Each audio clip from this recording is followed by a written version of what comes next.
Welcome to the Black Appalachian Coalition's podcast entitled Blac Re-Membering, where we will bring to you the heavy and the hope across the Ohio River Valley. We want to remember who we are, where we've come from. We want to speak to the oral history of what we've done, what we've achieved. We want to speak to the ills that we have experienced while also finding solutions to those problems, those issues. We want to deal with the narrative that has kept us deeply rooted in despair. Now we want to punch through that narrative and stand up and say, we are remembering our Black past, and we are rooted, and we are here to stay. Welcome to Blac Re-Membering. We hope that you find your place, your space, and your voice in this podcast. Hello, my name is Melanie Meade, and I'm representing the Black Appalachian Coalition as a fellow. And I want to thank you so much for participating. Can you tell me your name and where you are from? My name is Montia Thompson, and I currently live in the Clariton area. But where are you from? Were you born? Well, my mom raised us in the projects that used to be in East Liberty. They have been torn down since then, but it was a street called Omega Place. I remember So, Omega Place. yeah. Yeah. Yeah. And so what brought you here to Clariton? Well, how did you end up moving out this way? I got an opportunity to move out here because I stayed in the shelter for about 4 months with my girls, and we had got an opportunity to move back on housing, so that we took it because we really needed some stability. I can definitely understand that being in a shelter, you want to have stability and security. And so now that you're here, how does it feel? Like, are you comfortable? How is your living and what's it feel like being here? I really like it. I like the area. I like being surrounded by, my people of color. No matter how it looks on the outside, how bad it looks on the outside, I feel more comfortable, being around people that understand me and sympathize with me, and just, I feel real comfortable in this area. I really like it. I really like my apartment. My girls love the space here. It really seems like it's a family oriented community, that they care about the kids. So that's something that's really important to me. Good, good. And when we met, we were at the library meeting with a group. How much or how often do you get to use the library, and do you feel like that space is a good space for the community? Well, I'm in the library probably at least once or twice a week with my girls. The staff, Miss Odessa, she's really supportive, of the kids. But it's hard for, like, if I needed to use the computer, it would be hard for me to do that with my kids because they can't play in the play area without me being there, even though it's like an eye view. You have to be right there. So my kids aren't going to sit at the computer with me while I do work. So sometimes we just really go in there to get movies for them or books, or, sometimes they have the functions at the library, that we can go to, family functions and stuff that we can go to. If you were to think back, what was your experience with the library whenever you were in your home setting prior to your shelter experience, whenever you were living in a home and you would visit your local libraries there?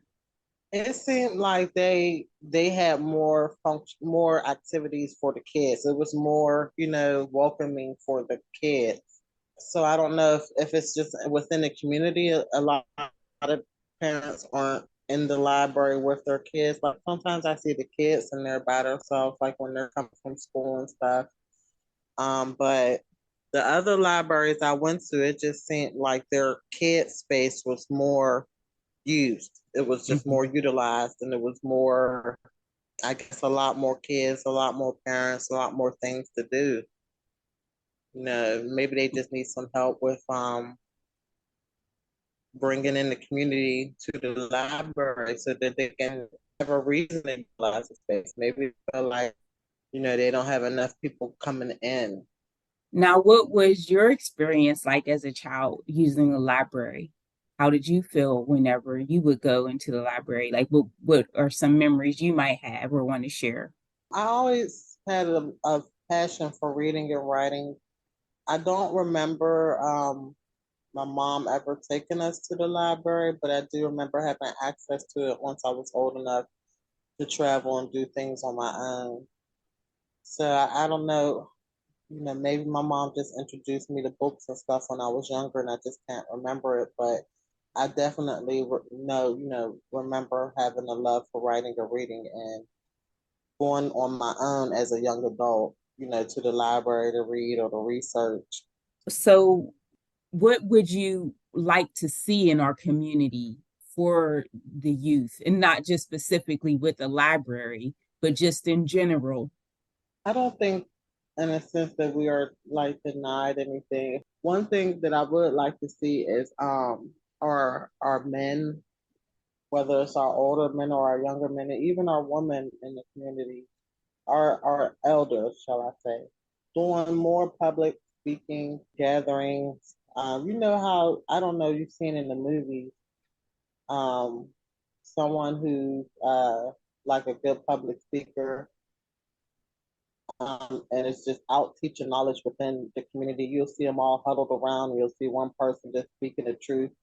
You know, I wish I could see something like that. See us gathering and just teaching more. And even though we all have different beliefs, we, just a source of information or someone that just can be a leader with their voice and teach in the community. It doesn't have to be like an organized thing where, we rent a space and we have, I just would like to see more bonding Okay. within our members in the community instead of just being like, everyone for themselves.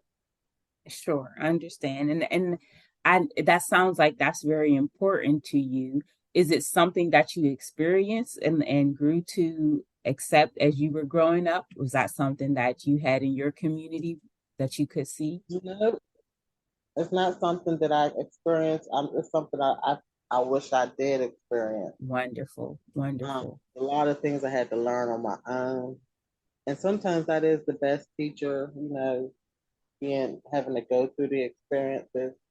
But it is also nice to have someone who's been here before me kind of give me some knowledge, like a direction to help, guide the next generation. I like that. And that's one of the things that I had thought about doing is a podcast where I would interview you and an elder from our community so that you could both talk about what you remembered or the things you enjoyed in your life growing up, and we see the contrast, but we also see the similarities. And then have you connected with the elder in the community because it's like a welcome, because that's something I remembered us doing. When people moved to town, everybody knew somebody new was moving into town. Everyone knew, and everyone wanted to know who they were and what they were about. And so, like I had mentioned to you, I would like to have or create a welcome space for people into the community so that they know they're seen, they're heard, and have access to resources if they should need them. And as well, like you said, someone who's been here before, they know the ropes and they can help you when you have some issue or when you just have a concern. It just helps to have someone, like you said, who has experienced it before and knows firsthand. And that gives us, I think, a sense of ease as we go through these experiences. Some of them are challenging. Yeah, and come to mention it when you say think about something that I've experienced when I was younger that I can, kind of relate to today. And one thing is just watching my mom raise us in a single parent household up until a certain point. Like my dad was present. But once that changed, just watching my mom go through the struggle of raising us, the things she had to do and the sacrifices she had to make, I didn't understand as a kid, like, or even as a teenager. And I'm 39 years old and I'm starting to see, you know, through her eyes what she had to go through with us. And I'm just like, wow, this is why she did this and this is why she did that. And now I understand, you really don't understand until you may be put in the same situation. Here I am raising two kids in a single parent household, and I have to do the hustle and the struggles and go through all of that just to get through. And I really appreciate her for everything she's done for us. Me and my brother and my other siblings. So that's one thing that I say I've seen, you know, growing up that now as an adult I can relate to. That's beautiful. And that ties in really well with the title of our podcast, which is Remembering, highlighting the heavy and the hope. And I think that for like what you were saying is, as we're going through it as a child, we see it through a different lens. And then when we become parents and adults, we can relate to our parents better, having identified with them. And I think my mom would always say, experience is always the best teacher. Most parents would not want their child to ever experience it. But if their child doesn't experience it, most often they won't have the knowing and knowledge that they need to continue on. Nobody wants to go through pain. Nobody wants to hurt. But through my experiences, I found we can decide how we hold that pain and that hurt. We can decide, do we change the pain into a purpose or allow the hurt to heal us, to heal the wounds, because we are in control more than we are not. A bad experience can make us feel ugly, think ugly, but we can look at that experience and say, hey, I had the experience, I know better now, and move on. And there are different challenges, but I do agree with you that we do need our elders and a safe space to have these conversations. As we are working and as we are sisters, as we are leaders. So, hearing those little voices reminds people, you're connected to other life. You're not just about your business. You're not just about this program. You're living out loud, and we want all voices to be heard. So I'm just excited to hear their little voices, and I know that you're going to position them that they can speak clear and be who you need them to be in the future. So I'm really thankful again for you taking your time out for me. So one of the things that I can remember when I was little is we used to go to McKeesport. They used to have a river fest, and we would have live music. Usually it was local artists, and my cousin was one of them. I don't know if you remember Snap, but you know the song Rhythm is a Dancer. And my cousin, she was a singer in that song. And so like when we were little, we always looked forward to the river fest. We couldn't wait to get over there. And now it's like I don't get close to the river out in the Mon Valley. The closest I get to the river is when I go downtown to the point or something. Do you have any memories or experiences like that, and like of events or things that you think your children would have enjoyed that aren't around anymore? I don't remember like going to any festivals or anything like that, but I do remember my mom having like traditions within the household, like during the holidays, like New Year's Eve, she will bake a New Year's Eve pretzel, that we all could share. She took us to dinner on Christmas to this place that cooks food right in front of you. So that was something that, my mom liked to do stuff within the household Right. traditions, like dyeing Easter eggs and, all of those things. But my kids is 4 and 6 now, And this is really like the first year, maybe the second year, because I did a few things last year, that I've done traditional stuff in the household to celebrate the holidays. Like, you know, that's what they're teaching them in schools, and they have so many activities in school based around the holidays. And I would hate to, separate them from everyone. But I still, what I do is I still teach them at home, the truth. Right. I don't really like to sugarcoat with them. I tell them the truth, but I still let them have fun in their schools with their activities. If they want to do stuff at the library, anything that's going to put a smile on their face, and give them, their childhood. They deserve that. I want them to grow up and to be happy, mentally healthy adults. Sure. That's why I'm so active in their life and taking them places and doing stuff like, 90% of my life is for them, dedicated to them. As far as those traditions, like I was saying, that my mom used to do with us in the household, I'm starting to bring that into my household. Like, Mm-hmm. maybe this year I might put up a tree, I might decorate it, or maybe cut out a tree and let them color it or something, put it on the wall. I don't know. Different things like that to get them more, just to get more involved. You want to teach them the truth, but you still want them to have fun, and enjoy their Exactly. childhood.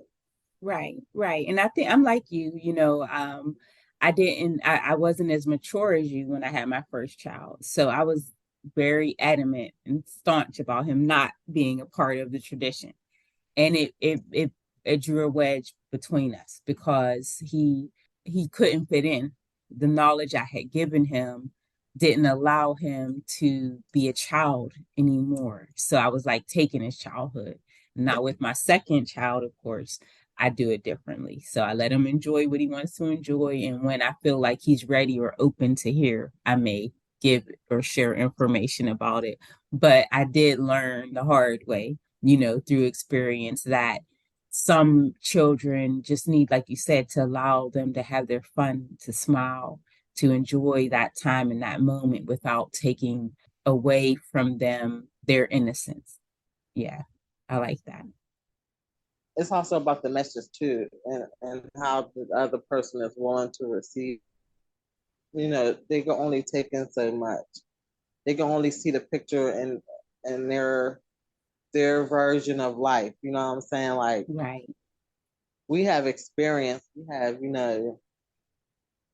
we've been in it, so it's kind of like we know. You know what I'm Mm-hmm. saying? Our heart and soul is into it. I could tell you this. I hope you listen. But if you don't, sometimes people just, like I said, gotta learn through experiences, and that's what we're trying to do with our kids. We're trying to give them the right experiences so that they could grow up and be mentally healthy adults, so that they can strive and overcome all of the stuff that they're going to have to overcome. Because if it's like how it is now, and when they get to be adults, it's going to be 10 times more extreme, Right. because of evolution and how things, how things come to be. So Yes. And I'm hoping that these kind of conversations prepare us, but also give us the time to rest and reset, to even wonder, is this the battle we need to address? Or is this the priority right now?